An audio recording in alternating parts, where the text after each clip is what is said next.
I really enjoyed this show. I think it's probably the best Star Wars show yet. All the characters and plot lines are just so well developed. You get attached to almost every single character on the show. I really like shows with large ensembles where everything's moving towards this common goal. So Andor's like the perfect show for me in that regard. Um, but yeah, I know Disney wanted 5 seasons, but then they decided to make 2 seasons. Honestly, I think that's for the best because we know where the story is going. Could they have spread it out longer? Yeah, but I think it's neat that they decided to just end it on a high note. It didn't really feel rushed or anything. I think the season had a really good flow, having 3 episodes each year, building up to Rogue One. I really wanted to make a video on each week, but um, it's just because The Last of Us is also back and Doctor Who is also back. It's kind of hard to stay caught up and make videos and things like that. So I decided to wait till the end of the season, but that doesn't mean I like the show less than the other shows. It's just that I don't know. I had to pick something. So in this episode, I'm going to talk about all the main characters and how I feel about all of their arcs. Like I said, huge ensemble cast, and I think that works in its favor because everybody gets something to do here. No characters left behind that just stand around and do nothing. Let's start off with Andor, played brilliantly by Diego Luna. He is a character who kind of encompasses all the themes of the season or the series: sacrifice, uh, selflessness. Andor is a character that isn't as flashy as some of the other ones. He's a lot more subdued and subtle in his performance, and I think that kind of grounds the show and works as a main character. He's not over the top. A lot of it is him internalizing his thoughts, and I think that's really impressive. So he had a great arc this season. I really wanted him to be happy in the end, but knowing how Rogue One turns out, it's a it's an impossibility.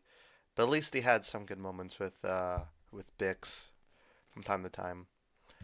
Moving on to Cyril, he has a he had a great arc this season. Starting with his freaky relationship with Dedra and his antagonistic relationship with his mother. He's just a he was just an interesting character. Um, I like how he ignores all the warning signs about what the Empire is actually doing because he doesn't want to admit to himself that he's doing these bad things. So he'd rather just live in bliss, kind of like ignorant bliss. But all of this happens, like, he can't deny the reality anymore at the start of the Gorman Massacre. And just when you think he's gonna find some redemption, he's dead. He sees Andor, he takes the shot because he's been trying to find him for like 4 years now, and then he gets iced. Man, what could he say? And the last thing he hears before he dies is his arch enemy not even remembering who he is. That's a tragic fate. That's tragically ironic. You know, the Empire's not really filled with likable characters, but he was somebody I actually sympathized with to a point, and I really wanted him to see him turn his life around. But unfortunately, nope, that didn't happen. He got Howarded. Okay, let's move on to Bix. So Bix is another very interesting character because yes, she's a badass, like all the other characters in this show. She has some great action moments and things, but I think she feels the trauma of these events more on the outside than Andor does, kind of cooping it on the inside. She has very strong PTSD from being tortured in season one and then near raped in season two, which I know people don't like that scene, but it's like this show is not for kids. I, they've made that very clear. It's a very intense show, so I don't know. I don't know if people have a problem with that. Um, but C's actually admitting to herself, like, I can't keep doing this. I, I, I can't keep going through this over and over again. The stress and the trauma of it all. And I'm happy that she was able to walk away. Ideally, she should be able to walk away with Andor, but I think she knows that he'd never be able to live with himself if he walks away. So her making that decision for him was it was very bittersweet, and I like how she has a kid at the end because it means that Andor's legacy lives on. I just wish he was there to know that. Moving on to Luthen. Oh, he was such an interesting character. I love Luthen because it kind of shows like to get things done, you have to play dirty sometimes. It's like what Cecil said in the new season of Invincible. I don't remember his exact quote, but he said you could you could be a good person or you could save the world. You can't be both. And I think Luthen shows that tremendously. The whole time you're wondering like, okay, what's this guy's ulterior motives? Because the whole time he's manipulating people, kind of like the Seventh Doctor did. And he's not really a good person, but he's trying to stop the even worse people. His death scene actually got to me. Like I had a feeling he was gonna die, considering he's not in Rogue One, but I wasn't expecting to be such emotional about it. So, and it turns out like he also carries that trauma shown in the flashbacks, where he's like, "Make it stop, make it stop." Stellan Skarsgård's a great actor. I loved him in Chernobyl. I loved him in Good Will Hunting. Them in Dune, though he wasn't in Dune as much. Just a very versatile, great actor, and it's no wonder why all of his sons are also good actors. On to my girl Mon Mothma. Dude, I love Mon Mothma. I wasn't so single-line in Return of the Jedi. I think she's such a strong character because it shows that you don't need to fight physically to help make change. A lot of it is through um, diplomacy and doing things on like the Senate floor. She does a lot of change helping the rebellion through politics, not necessarily with a blaster. And I think that's a really good to show in a show like this. That whole actress keeps coming back for Star Wars. Like she was in Rogue One, then she was in this and Ahsoka and Rebels. She kind of just keeps coming in and out of shows, and I'm always happy to see her. So I hope we see more of her. But she really showed her dramatic acting chops in here. While the other stuff she was in was more minor appearances, he's like a main character in this. So I think she did fantastic. Just from a dramatic standpoint, I love that conversation she had with her daughter. She's like, "You don't have to go through with this if you don't want to," and her daughter's like, "Yeah, fuck you, mom." Me, me, me, me. Just the pain on her face when she's dancing at the end of that episode. She's fantastic. And of course, that speech she made, telling the entire Galactic Senate, this is all Palpatine's fault. That was brave. Man, she has some balls on her. Moving on to Dedra. Oh, Dedra. Man, she is such a good character. Even though she is like evil, a lot of that has to do with Denise Go's, how do you say her name? Denise Go's performance. Just so like complex villain who you don't necessarily sympathize with, but you could like feel what she's feeling. She's a great actress. When she was talking about how she was raised in the kindergarten of the Imperials, which kind of confuses me because this is only like 18 years after, or 15 years after Revenge of the Sith, and her actress is clearly in her 40s. So is that a plot hole?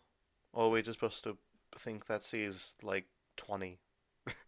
Anyway, moving beyond that, she's a fascinating character, and I'm so glad she's stuck in that prison that you can never escape from, you know? So, I hope she suffers for the rest of her life. I also see that Zero Dory, man. I like when she stood up to his mother though, but it's very clear she was manipulating him almost the entire time, though she did love him to a certain extent based on her reaction to his death. Moving on to Vel. She's another great character who didn't get that much screen time in this season, but the scenes she was in really, like, she's a great actress. I loved her since Doctor Who, when she was in that one episode of Doctor Who, but she was really good in it. So I think she did a great job. Like Andor and like a lot of the other characters, she's went through a lot of loss and in terms of bitter. But even despite this bitterness, she keeps on going because she knows like there has to be a better future for people. So at times she comes off as very cold. She actually has a huge heart. I think this was shown when she thought about settling down with Cinta.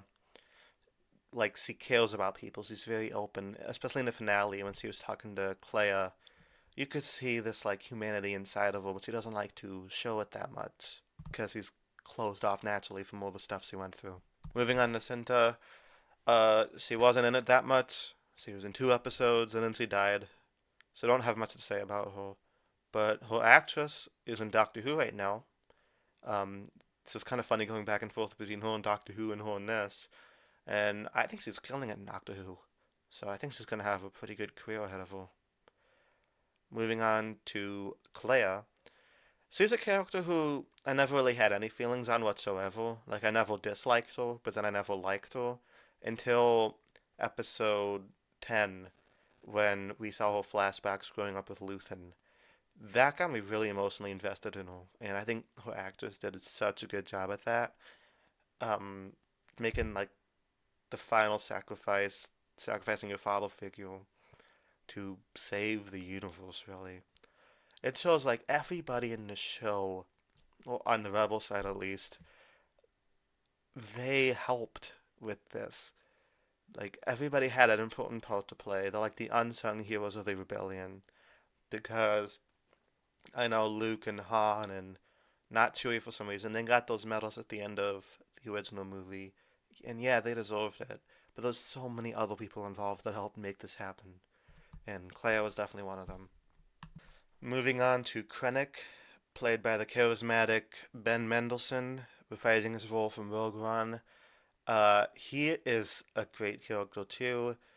Very flamboyantly evil, in which he's evil, but he kind of knows he's evil, and he just goes with it. A very much more flippant version of Krennic than we saw in Rogue One, because by the time we get to Rogue One, he's like, oh fuck, we're screwed. So every scene he's in just gives off such charisma, and you can't help but like the guy, even though he's evil. You're like, you know what? I like your style. That's all I gotta say about him. I'm gonna run through these last couple real quick because my battery's dying, and I don't wanna like pause it and charge it. And you know what I'm saying. Moving on to Bail Organa, who looks very different. I know that Jimmy Smits couldn't be in this, and that's unfortunate. But I think the actor that got to play him did a great job. You know, if I didn't have my glasses on, I might have thought they were the same actor. He got his mannerisms down perfectly.